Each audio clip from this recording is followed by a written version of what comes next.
বের করা খুব ইম্পর্টেন্ট যে কেন চিটাগাংয়ের মতো এত বড় একটা ডিভিশনে আমরা স্পোর্টসম্যান প্রডিউস করতে পারছি না। আমার কাছে মনে হয় যদি একটা অনেস্ট আনসার এটা আপনারা জানতে চান তাহলে এই আনসারটা আপনাদের নিজেদের দিতে হবে। আপনারা যদি এখন মনে করেন যে অমুকের কারণে খেলতে পারি নাই, অমুকের কারণে খেলতে পারি নাই, তাহলে এটা একটা স্পোর্টসম্যানের কথা হবে না। একটা স্পোর্টসম্যানের কথা হবে যে হয়তো আমার কোনো একটা ভুল ছিল, এই কারণে আমি জাতীয় দলে যেতে পারি না। তো আমাদেরকে ওই জিনিসটা মেনে নিতে হবে যে আমাদের কি ভুল ছিল, আমরা কোন জায়গায় ভালো কাজ করতে পারি, যেভাবে আমি ন্যাশনাল টিম আবার রিপ্রেজেন্ট করতে পারি ডিফারেন্ট সেক্টর। যে জিনিসগুলো আমরা বের করে নিব ইনশাআল্লাহ, দেখবেন যে ঠিক আজ থেকে 10, 15, 20 বছর আগে চিটাগাং থেকে অনেকেই রিপ্রেজেন্ট করতো বাংলাদেশের বিভিন্ন স্পোর্টসকে।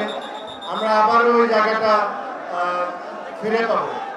আমার সাথে হেলাল ভাইয়ের কথা হয়, ইশরাফুল ভাইয়ের কথা হয়, হুম্মান ভাইয়ের কথা হয় চিটাগাংয়ের স্পোর্টস নিয়ে, যে আমরা কিভাবে করে চিটাগাংয়ের স্পোর্টসকে আগের জায়গার মতো নিয়ে আসতে পারি। আই এম শিওর ওনারা যখন সুযোগ পাবেন তখন ওনাদের বেস্ট ট্রাই করবেন যে চিটাগাংয়ের ইন্টারেস্টটা ওনারা সবচেয়ে আগে রাখবেন, রেখে ওনারা যে ধরনের স্পোর্টসই হোক না কেন, cricket, football, badminton, any sports, এই স্পোর্টসকে ওনারা প্রমোট করবেন in the right possible way.